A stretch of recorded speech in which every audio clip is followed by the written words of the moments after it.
G'day folks, it's your friendly neighbourhood podcast host here. My name is John O'Zilber. Thank you for tuning in to Doris, you darling bus. Just a quick one before we get started. It's rapidly approaching the end of the year and I'm going to take a bit of time off. It's just over Christmas and New Year while I'm travelling around the country spending time with family. So I just wanted to take a moment to say thank you for everyone who's supported this project this year. This crazy idea that I got in the middle of my honeymoon, and I have to thank my very patient wife for putting up with me. Perhaps I wasn't as present as I should have been, but hey, you know, I've got this amazing project out of it. So it's been an incredible 10 months or so recording and compiling these interviews with old friends and new. I've had the pleasure of meeting some amazing musicians who I wouldn't have had the opportunity to meet before, which has been great. And also it's been a great excuse to catch up with old friends. So I will definitely be continuing that in the new year, but for the next few weeks I'm going to hang out and eat a lot of Christmas ham. So I hope you enjoyed this last episode of the year. It's with an old friend of mine, Owen Campbell, and I hope you have a very happy and safe Christmas and New Year, and I'll see you back here on the 22nd of January. And in the meantime, as always, I'd absolutely love it if you could tell your friends and share it around, share the podcast on Facebook, and let all your friends know about Doris, you darling bus. So here it is, the last one for the year. Thank you so much for sticking with me and listening throughout the year. And without further ado, Doris, you darling bus, episode number 14.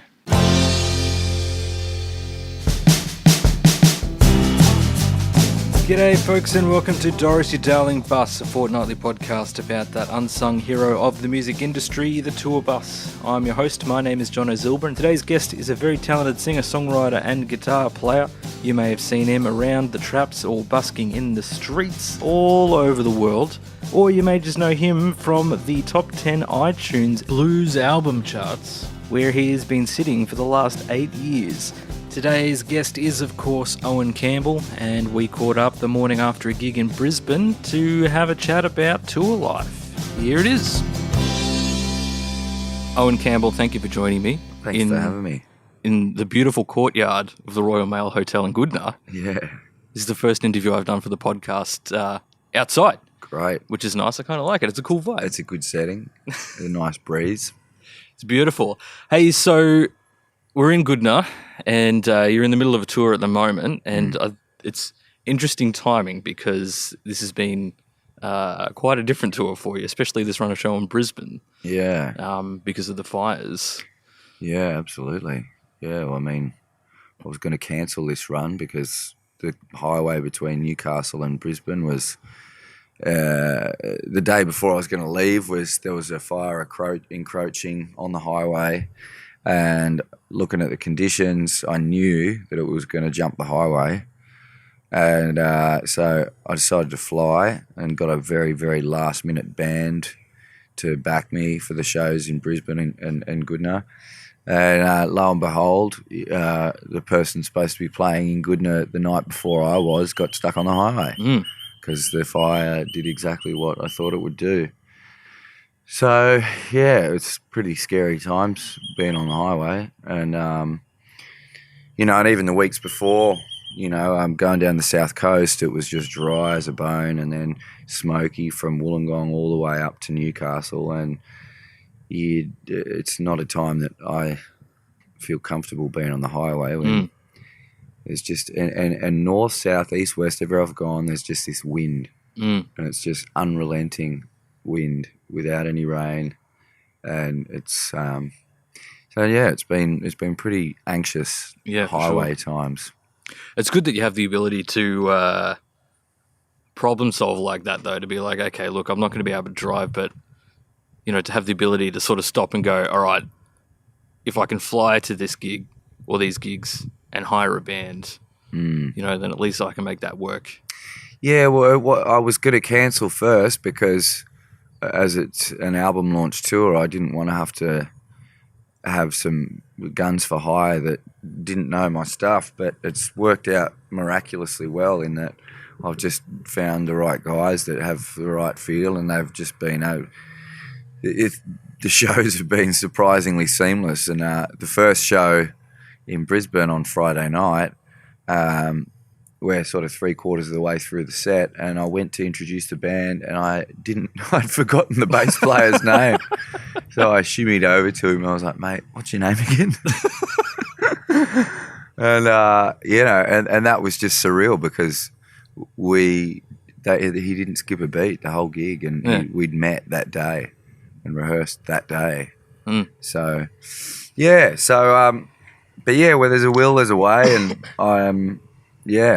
it's just worked out miraculously well. Kind of fits the theme of your tour as well, the rolling thunder of love. Yeah, well, that's kind of where, the title came from, is because I stopped playing music for sort of 1.5 to 2 years, and it was a love for it that brought me back from it, because I had a break and I just wasn't finding any satisfaction or enjoyment in life. And just a group of friends and musicians, we all got together, and I said, "Look, let's just record this, and we'll see where it goes." And it was just every time we did a session, I was like, "This is a lot better than I had anticipated." So, and just by hook or by crook, I got it together piece by piece, but it hasn't been laborious as the other albums have been, because it was done with no money. I didn't have any money. We were just scraping it together bit by bit, and in that there was adventure in it again. Yeah, because the last 2 albums have been high budget, high pressure from management, and it took a high, big shot producers with ego and pressure of musical direction, and it just made me realise that's not what I want. That's not what I came into this for.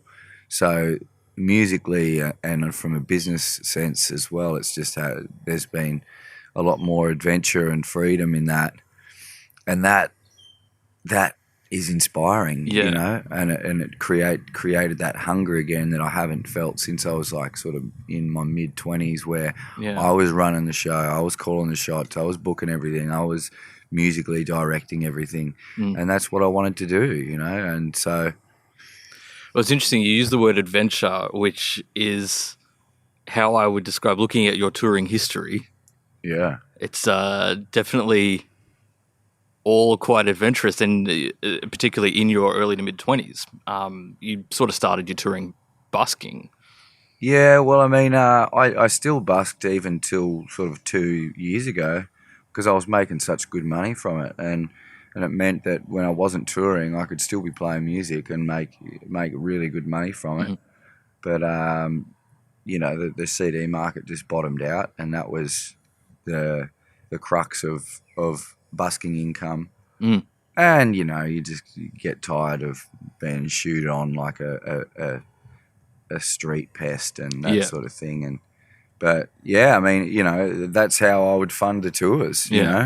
I'd busk for 3 months, and while I was doing that, I would book the next run, and all of the money busking would fund the next run. And I mean, sometimes I'd go, fuck it, I want to go to Copenhagen. So I'd busk for 2 or 3 weeks. I'd have the airfare. I'd get over there and hit the ground busking, and I'd meet backpackers in Copenhagen, and they'd be like, "Oh man, it's too expensive here, I'm going to get out of here." But I was making a killing. Yeah. I was busking on the main streets, the main thoroughfares there, like I'd do 2 hours and make about $600 Australian. Yeah. And that would be my day's work. Yeah. So there was immense freedom in that. But yeah, like I said, it's not something I do anymore, but it was great. It was such a great way to cut your teeth as a musician and just try and, when you play things a million times over and over and over, you start to evolve and find what really cooks and what's, you really troubleshoot your music in that way. Your first tour that you did fund by busking, was that in Europe? Or America? Or the US? No, that was... the first time I went to the US was 2006. And I'd won this award at the National Folk Festival, the Declan Athley Award. It's this sort of encouragement, keep doing what you're doing kind of thing. Yeah. So, and the only reason I was in Canberra was because I was living in Melbourne and I'd fucking lost my guitar. Right. And I was busking down there for a living. So I came back to Canberra for a couple of months and I was borrowing my dad's guitar and I was busking at the National Folk Festival. And then I won this award, which gave me like $3,000. Yeah. And I thought, well, I could get a new guitar or I could go overseas. And I was going to get a new guitar, but then my guitar got found in Melbourne and shipped back to me. So I thought, I'm going to go. So I went to the States and landed in LA, and I still don't like LA, and I didn't land. Then I went to San Francisco and was busking up there and making a killing. Yeah. And then my 3-month holiday visa was coming to an end. Right. So I had about a month left, and I thought, man, I want to see more of the country. Yeah. So I got a lift in the back of this red pickup truck. It had a roof on the back, but there were 2 guys in the front, so there was no seat. So I was in the back of this thing all the way down to Nashville. Right. From San Fran. Yeah. So it was like 3 days of like driving 10 hours, and it was just the best. You know, we'd stop at the Colorado River and have a swim. But I'd partied my ass off in San Francisco, so I didn't save any money. Yeah. So we left San Francisco. I had about $50 and some socks and noodles that we picked up at this homeless shelter. Yeah. Not that I was homeless there. I was just, you know, in a backpacker kind of situation. Yeah. But and then, you know, we got to Flagstaff, Arizona. I'd run out of money. We busked there for the night and made another, I don't know, a couple of hundred to keep going. Yeah. And then landed in Nashville eventually with about $17. Right. And I thought, you know, this is you know, Music City. Yeah. It's going to be very easy to busk here. And it was fucking not. Yeah. And I was just on the bones of my ass. Like, I just wasn't making the money. I wasn't making, because in San Francisco I was killing it. Yeah. But in Nashville, everyone's aspiring musicians. Sure, yeah. There's and 1,000 other guys doing the same thing. You know, yeah, not many people busking, but they're all doing gigs for nothing, you know, tips and that. But then on Friday and Saturday nights on Broadway in Nashville, I'd make a killing. So, but, you know, I was 22. I was a party animal. And so I'd be like, yeah, I made a couple $100. Let's go have a beer. Yeah. And then, you know, I'd get a couple of nights accommodation and then run out of money. And then it would be midweek. So there was a few times there where Jake, the guy that I was traveling with, we would run out of money. So we'd have to rough it for a couple of nights. Yeah. And that wasn't fun. But, you know, quickly copped on to the interconnected sort of street community. Yeah. And, you know, they would all look out for each other. Yeah. And you'd start to get to know people.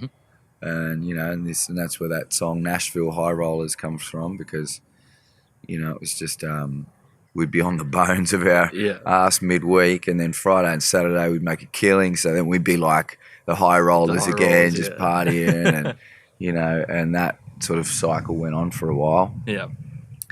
And then it just got to a point where Jake, the guy that I travelled from San Francisco with, he was an American guy, also busking, and he was making nothing in Nashville, absolutely nothing.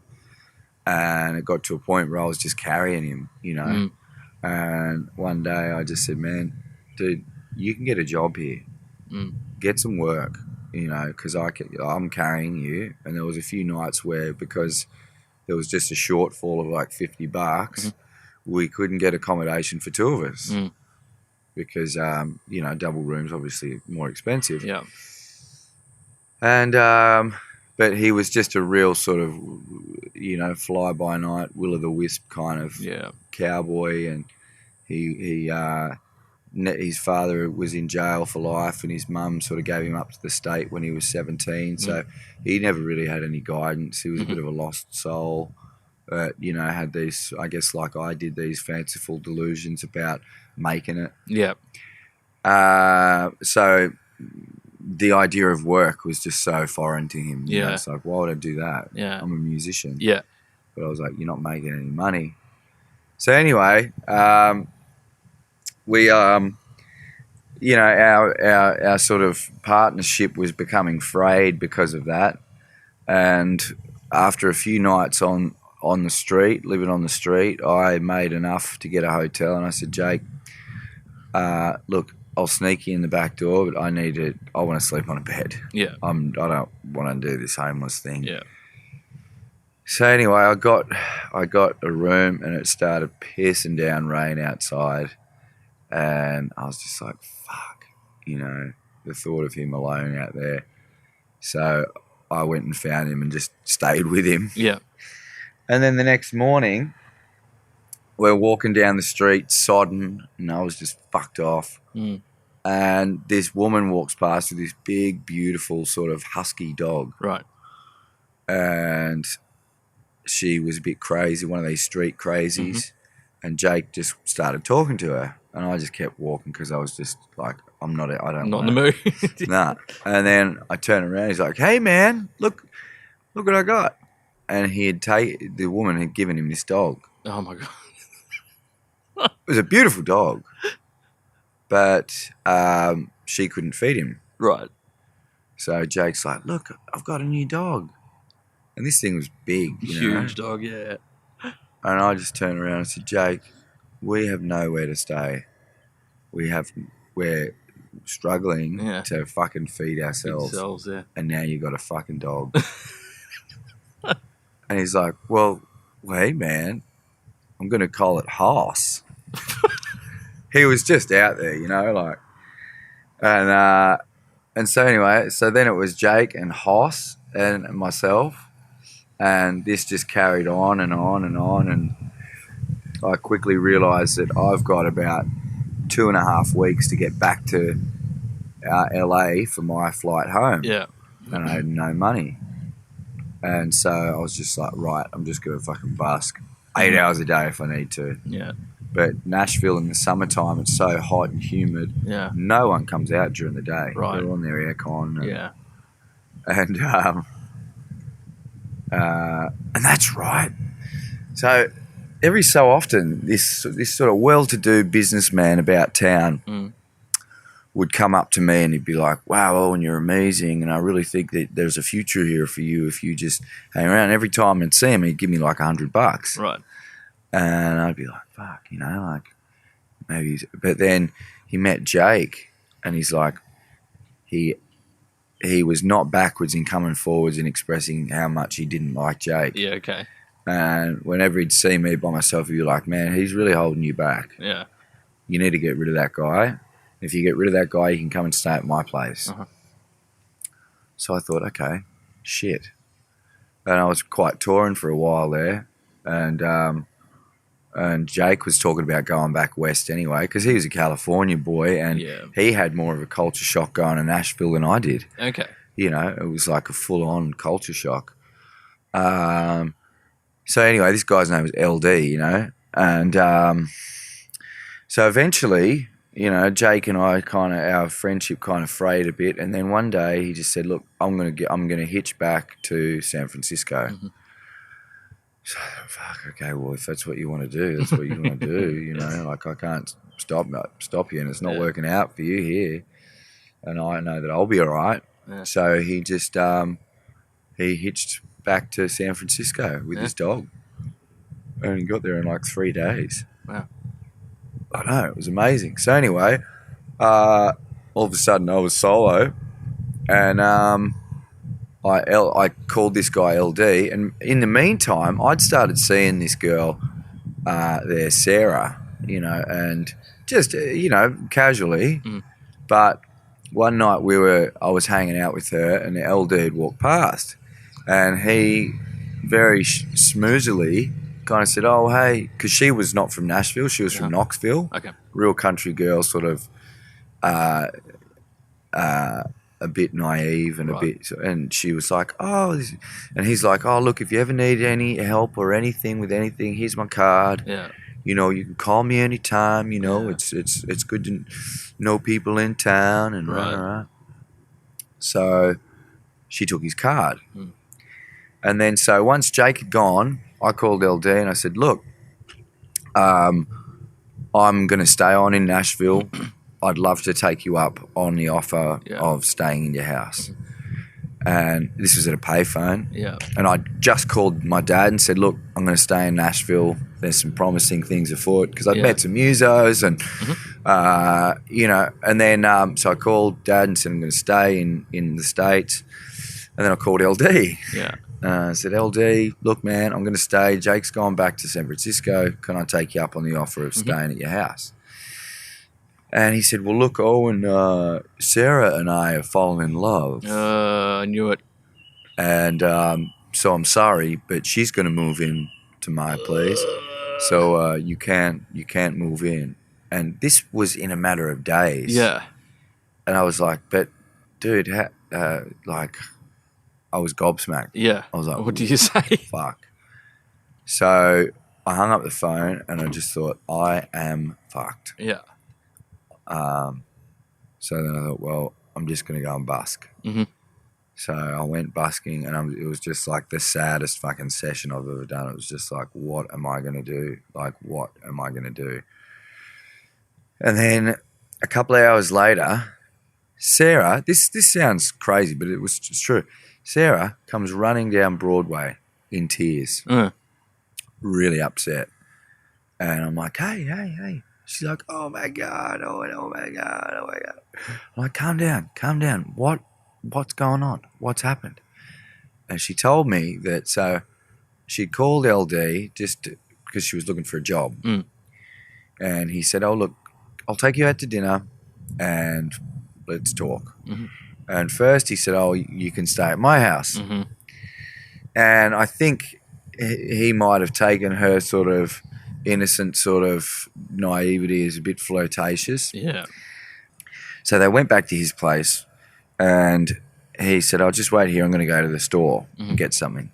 He came back with a gerbil and a jar of peanut butter. Okay. And he said, now look, you know, I like to be just straight up about these sorts of things, but I don't know if you've tried this sort of thing before, but, you know, it's actually really fun. No. And she was like, and she just, she kind of thought she knew what he was talking about. But, you know, he's like, oh, you know, it's sexually very satisfying. And she just said, you need to drive me home now. You need to drive me just back downtown. And that's when she came running down the road to me. Wow. And I just thought, oh my God, I've lost my really good friend. And he's gone up the road and I'm stuck at the, you know, the graces of this fucking, like, weirdo, you know. And so that was when I just, you know, took my pride and swallowed and just called up my dad and I just said, Dad, I need to borrow some money to get a flight back to LA. Yeah. I explained what happened and my dad just cracked up laughing on the phone. He was just like, he thought that was the funniest thing he'd ever heard about the gerbil, the gerbil and a jar of peanut butter. Oh my God. And so, yeah, eventually I just, you know, I got a flight back to LA in the nick of time to get my return flight home. And then I got an email from LD, that guy, a couple of weeks later. And he's like, oh, hey, Owen, I was just wondering, Sarah's not around anymore if you want to move in. And I just didn't respond. I was just like, okay, need to sever that tie. Wow. So that was like my first sort of foray into the US. Owen, where can we find you on the internet Yes. and in real life? Well, go to the website first, and all of your answers is there. www.owencampbellmusic.com.au. It's owencampbellmusic.com.au, and you'll find all of my albums available there. You'll find all of the tour dates and contact if needs be. Awesome. Thank you, Owen. Follow the links.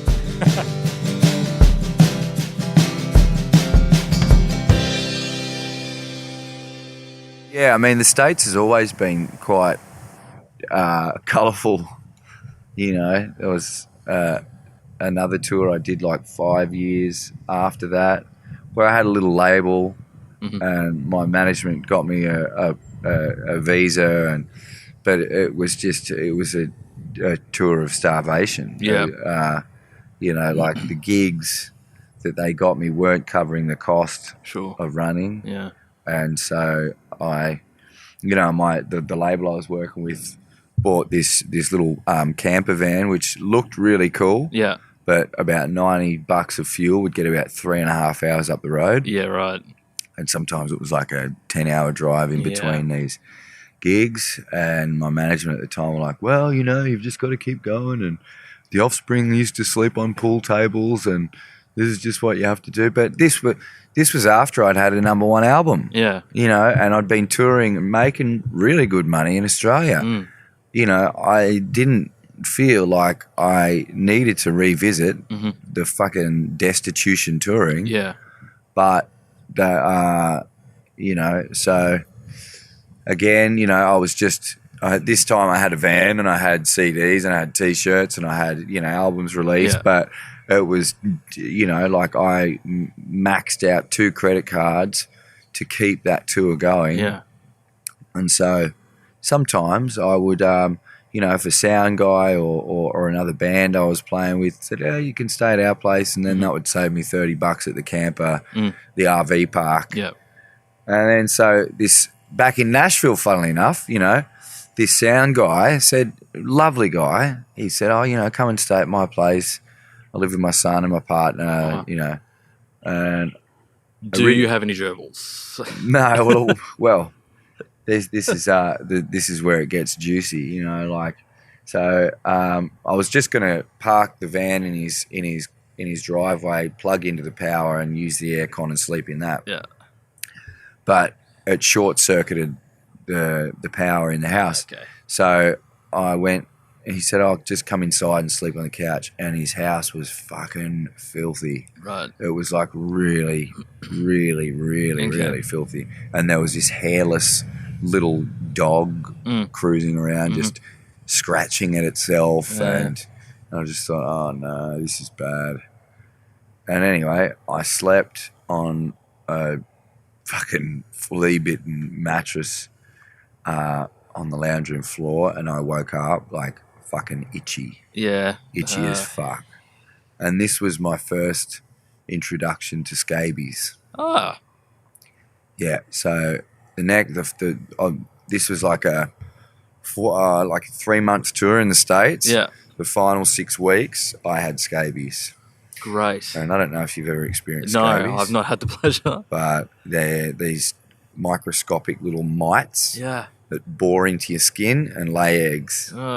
So when you get the ones off your skin off, 3 days later, the eggs hatch. So for the last 6 weeks, because I still had, you know, shows. Yeah. And so it became this sort of daily routine. I would get to where I was going super early, go to the local laundromat, throw everything that I owned in, scrub myself silly, dry off in time for the gig, go and do the gig. And the thing is, these things are most active at night. Okay. So during the day, you kind of feel like, oh, maybe they're gone. They're gone, But then at like 2, 3 in the morning, they wake you up and there's a party in your fucking pants. You know, but all over. Yeah, it's not like a sexual transmitted thing. This is just, you know, they it's like bed bug sort of thing. Yeah, but worse. Worse, yeah. And so, you know, in Australia, you can get the treatment cream over the counter for $17. But the States, being America, and I had travel insurance, but this didn't cover this sort of thing. Yeah. So eventually I went to a doctor for $150. They saw me for like 3 minutes. Yeah. And they said, yep, you've got scabies here. Yeah. Go take the script, and kept a wide berth from me. And then I went to pick up the script, and for the same vial of stuff, it was like $300. Wow. And considering the financial situation that this tour had put me in, I was fucking livid. Yeah. and the poor guy at the drugstore. The poor guy at the drugstore just copped it big time. I was just like, what's fucking wrong with this country? Yeah. I can't fucking believe it. $300 for this shit. You know, and the guy, oh, I'm really sorry, sir. You know, I'm really sorry. I hope everything's okay. So anyway, that after sort of 5 weeks of touring in this van with my little friends, I finally thought that I got rid of them. Okay. But then I flew to LA on my way home, and there was a heat wave in LA, and for some reason that just exploded them all over again. And I was doing these. I was doing with a licensing and sync company that I was in cahoots with. We were doing these showcase performances in the offices of labels and you know, like music companies, and I'm like fucking crawling in my skin and like twitching and trying to perform as well, you know, and that was just and eventually again I went to, because it was midnight and I'm like, fucking I need something, they just crawl all over me. And I went to the emergency center at the Cedars-Sinai Medical Center in Hollywood. Yeah. And they said, well, to see you got to pay $200 up front. Right. And so I was in the waiting room for about 6 hours. Oh. They put me in a bed for about half an hour. Yeah. They gave me this antihistamine, one little pill. Yeah. And then, and you know, there was probably had a placebo kind of effect. Yeah. I went home feeling a bit better, back to the hotel feeling a bit better. And then I flew home a couple of days later and got a bill from the Cedars-Sinai Medical Center for $4,500. Wow. Yeah. And I didn't pay it. Fuck that. Oh, they can come and find you, I guess. Yeah. Yeah. No, Holy cow. And so that was, you know, the last 2 tours I did in the States were great. We finally found a really good agent. It was financially viable, but by that stage the visa was pretty much expired, you know. And I had become a bit like a traumatized animal looking down the gun barrel of the States, because that had happened. All of these instances had happened over the span of like 7 years, and I thought, is this ever going to fucking get better over here? Yeah. But yeah, I mean, since then, my fan base in the States has expanded significantly. So I know that when the time is right to go back there, it's going to be good. It's just this is just. It's a mistake a lot of musicians and a lot of management make, is they just push you into places without really thinking about what they're doing. And that's what happened with me, is that, you know, I had this massive success after being on that TV show, because my album just went through the roof. It hit #1 a couple of times, and then I recorded another album which did very well. But then I got this management, and it was kind of like this, if you will, to use an example, the fall of Rome, is because they just tried to expand into too many territories too quick, and it was financially crippling. Yeah. And when that happens, especially after you've had so much success, exposure, it's fucking devastating. Yeah. So that was part of the reason why I stopped, because I was just so suicidally depressed about how things had gone down. Yeah. And it took a long time to come back from that. Yeah.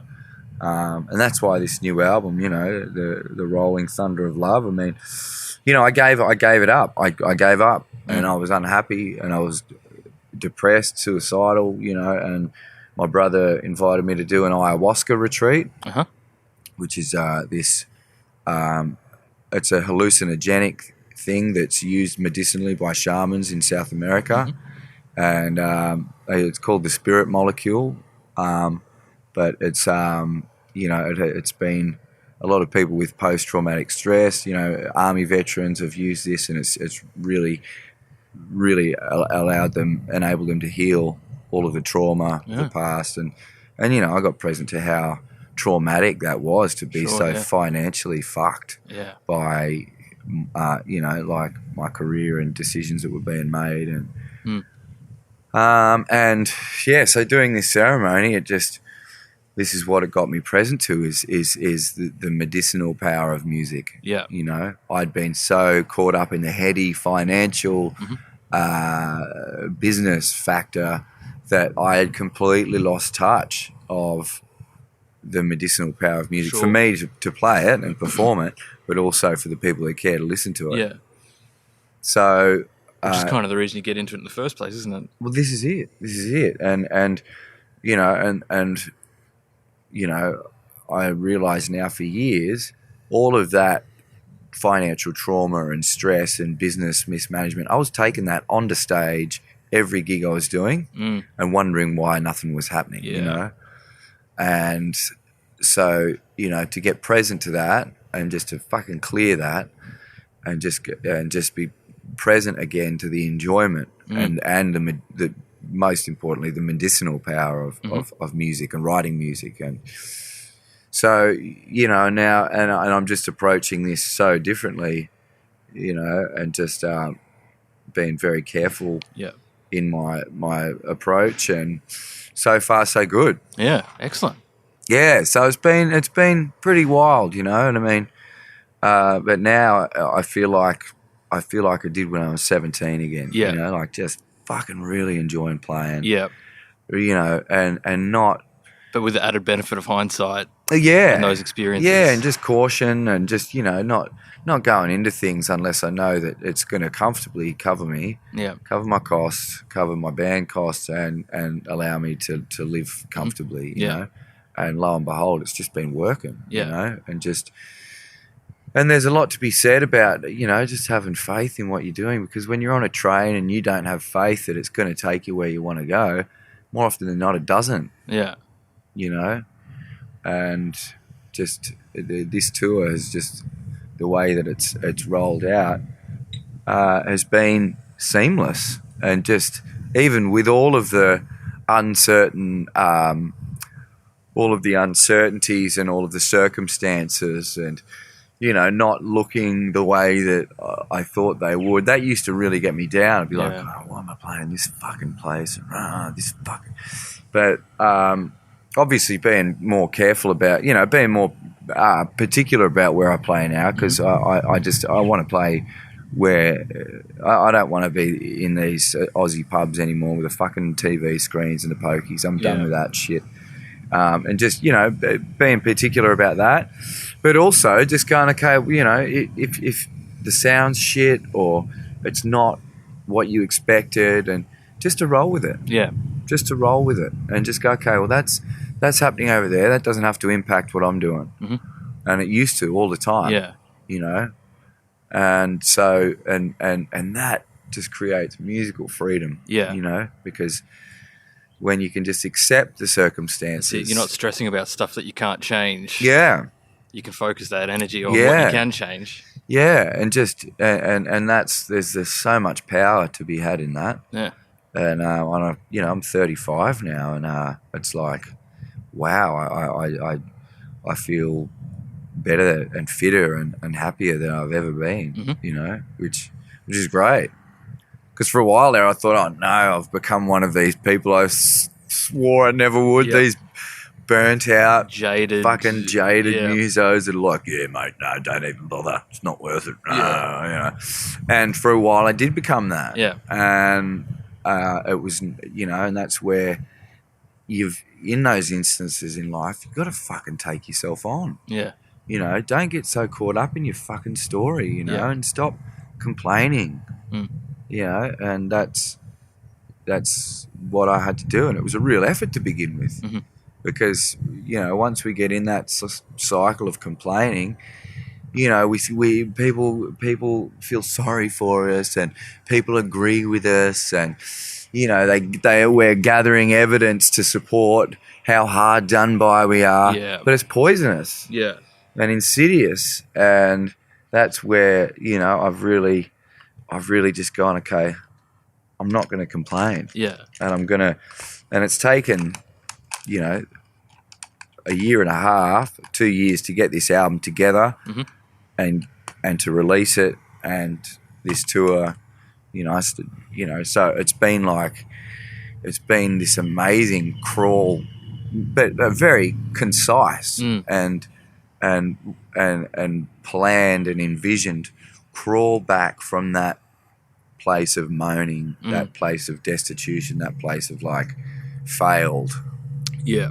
And now it's just like it's all working. That's it, taking the lessons out of that rather than exactly. Like wallowing in. It was only a couple of months ago that I started with this new booking agent, and she made this electronic press kit for me, which just listed in one place with all the videos and all of my festivals that I'd played around the world on one page. And I'd never done that before. Yeah. And I looked at it, I was like, I've fucking done a lot. Yeah. And it was like, wow, I've never had it all written out like that. Yeah. In my mind, it had all been these sort of misadventures that had kind of led me here with nothing. But I didn't, and seeing that all together, all of a sudden it was like, I have these powerful assets that I've never utilised. Yeah. Or just had it all there to be like, I've fucking worked it. Yeah. Yeah. So, it's been an interesting few years. Yeah, for sure. Incredible. Hey, quickly before we go, let's talk about Nepal. Yeah. So you and I took a chance. Yeah, it was 2008. Speaking of adventure, an opportunity came up, the Himalayan Blues Festival. And I didn't know that you were going to be doing it at the time. Yeah. And I sort of, put my hat in the ring and said, yeah, that sounds like a cool adventure. And my dad sort of was like, oh, you know what, I might come with you. Yeah. So, let's make a holiday out of it. Yeah. To go and play at the, I think it was the second, maybe the third Himalayan Blues Festival in Kathmandu in Nepal. And then the lineup came out and Pugsley Buzzard and your fine self all from Australia. I thought, all right. That's right. Now we've got a good time. So we ended up in Nepal and playing. Yeah. But you took a bit of the long way around via New Guinea. Yeah. Which was an interesting touring decision, I thought. Papua New Guinea, or Nepal via Papua New Guinea. Yeah. Yeah, well, I mean, it beautifully coincided with, because I played at the Phoenix Bar in Civic one night, and this woman was there, like a kind of very professional looking person, and her partner came up and said, my wife over here really loved your show. She would like to fly you to Papua New Guinea to play at her 40th birthday. I was like, fuck yeah. And then it just happened to perfectly coincide with the Himalayan Blues Festival. Yeah. So again, because it was only like a week before it or something, wasn't it? Yeah. So we had a few days to adventure in Papua New Guinea and then a few days either side of the festival to enjoy Nepal. But again, that was one of those things, it was not a very busy time. I got the invite for Nepal, the Himalayan Blues Festival, and then the Papua New Guinea thing sorted out. And then I busked for 2 weeks and I had enough for the airfare. Cool. And then I busked for another few weeks and that was the spending money and we were off. Yeah. And then, the Himalayan Blues Festival. I played it again in 2010, but the 2008 one was a lot better organised. And, I mean, anyone that's been to Kathmandu knows it's a very chaotic kind of city. And the organisation, like, knowing what I know now, I would just kind of roll with it a lot more. Yeah. But, I mean, there were times when I was doing sound check in a venue and the power would just crash. Yeah. And then 10 Nepalese guys would go and get a generator, jam the generator in the corner of the venue next to a window, turn it on, we'd have power, but then this generator would be fucking billowing smoke back in. And so, but it was mind-blowing, and that first time it was great. Like, I didn't get sick, and there was a couple of really special gigs, like at the King's Garden, and that first night that we played together, you and I were on a bill together, and same thing, the power went out. Yeah, was that at the Temple? No, it was a bar upstairs. I can't remember what it was called. Oh yeah.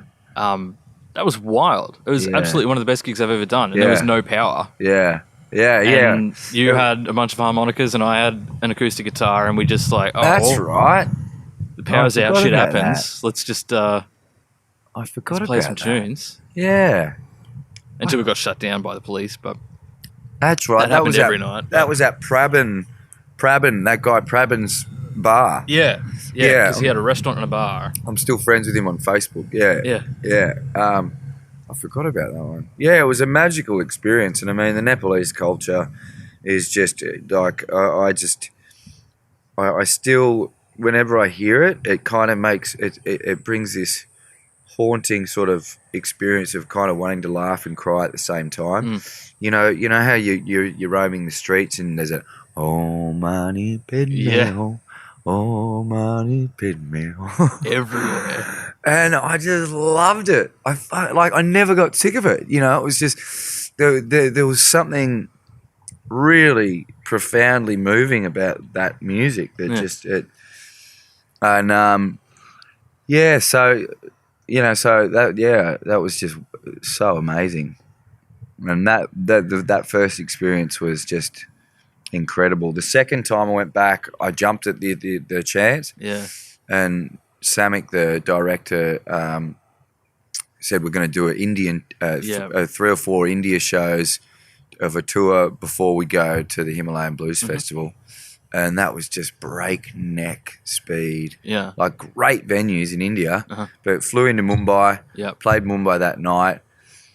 We'd get back to the hotel at 1. We'd have to be at the airport at 5. Wow, okay. Fly to New Delhi. Yeah. Do the show in New Delhi. We'd go from the airport to not even to the hotel, to the venue. Yeah. Because traffic. Yeah. Do the gig, get back to the hotel at like 1, up at 5 again. And then on. And I think we did Mumbai, Delhi and Bangalore. Yeah. And that was just fucking exhausting. And that time, unlike the first time we were in Nepal, I got sick. Yeah. I got this really bad, I think it was like a bacterial virus or something. And so by the time I got to Nepal, I was just like... barely walk. And it was coming out of everywhere. Yeah. And I remember the first gig in Nepal, like I was really like, nah, I'm here, I've got to play, I've got to play. I got on stage and the beginnings of like a shard were happening. And I was like halfway through the first song, and I was like, oh, I got to stop. And ran to the toilet. And then I think I maybe did the last of 5 shows. Yeah. And I was just in bed the whole time. Yeah. And it was a nightmare. Yeah, I had that. Yeah. When we went, I remember the you got first sick time, the first time, yeah. And we were staying on the 3rd floor of an apartment building, and I could not get up the stairs to get to the room. It was just horrific. Yeah. But thankfully it was timed like afterwards, and we had a few days that we were just going to like hang out in Kathmandu. And and I sort of got it out of my system then. That's good. Which was fortuitous timing. If you're going to have it, then. But it just knocks you out. You can't function. I didn't get rid of it for 6 months. Ugh. I lost a shitload of weight. Yeah. And it took 6 months to get rid of. Good times. Great times on tour. Terrible, yeah. Because I got back from that time and I lost a lot of weight and I was really weak, and I had a week off and then a 6-week tour up the east coast of Australia. Yeah. And every time I'd have a sip of coffee, I'd have diarrhea. Really? Yeah. And I love coffee. Yes. So it took a long time to just go, okay, I've just got to stop coffee. There's some balance back.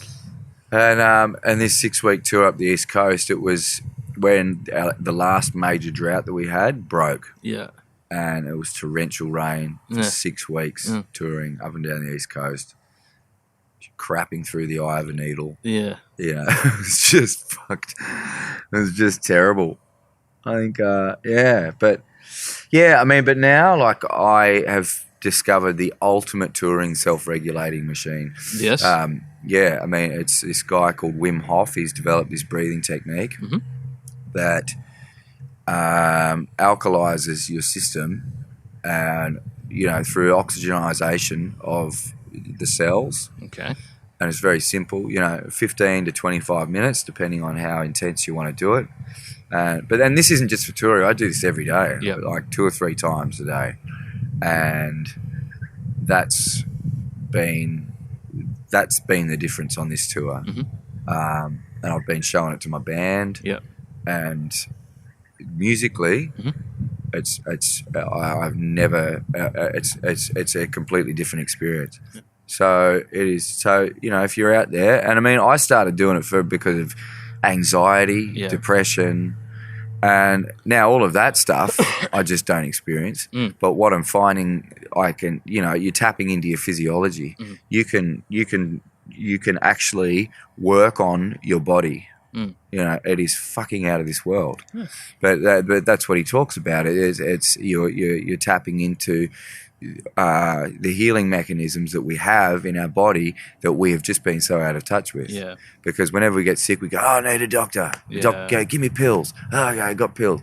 And that deals with the symptom, but it's not dealing with the root cause of what's going on. Okay. So mind-blowing. Yeah. Mind-blowing stuff. And, I'm like 3/4 of the way through this tour now, and I'm not tired. Yeah. Usually I'm like crippling, ready to go. I just want to go home. I want to hit people. I'm fucking over it. Yeah. But now I'm just like, I could just keep doing this. Bring it on. Yeah. And it dramatically changes what you're capable of. Yeah. Wow. There you go. Speaking of a miracle, it's time for the lightning round. Okay. So what we're going to do, we're going to play a game of Would You Rather. So I'm going to ask you 5 questions of Would You Rather. And I'd do a lightning answer. Well, yeah, but you can stop the clock if you want to elaborate. Okay. So here we go. Here's the scenario. These are the same questions I ask everyone. You're on a highway. You're on tour. On a highway in the middle of nowhere. Would you rather be a driver or passenger? Driver. Would you rather... I normally have a card, but I forgot to bring my card. I've asked these questions a million times. Would you rather... It's not much of a lightning round now.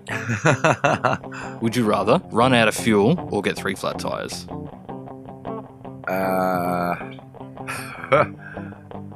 Rather run out of fuel. Tyres are a pain in the ass to change.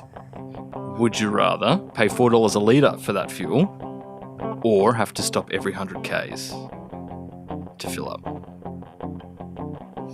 Well, I've kind of done something similar to the stopping every 100 Ks. I guess, is that a choice? That's not much of a choice. It's like... You'd be surprised. The answers are 50-50 so far on this podcast. Yeah, right. Probably $4 a litre. Yeah? Would you rather have no windows or no heating and air conditioning? Like the windows are smashed out. I'd rather no windows. Finally, would you rather have the stereo stuck on a foreign language community radio station or have it stuck on an early mix of your first album? I'd probably choose a foreign language one because I always find that interesting. But, try and figure out what they're saying instead of listening to my first album going, that sucks. But a funny story to finish that. I was telling you how the label bought a van for me in the States and I was touring. And anyway, I'd had a CD player, but I didn't have an auxiliary thing. And so I just had the 3 or 4 CDs.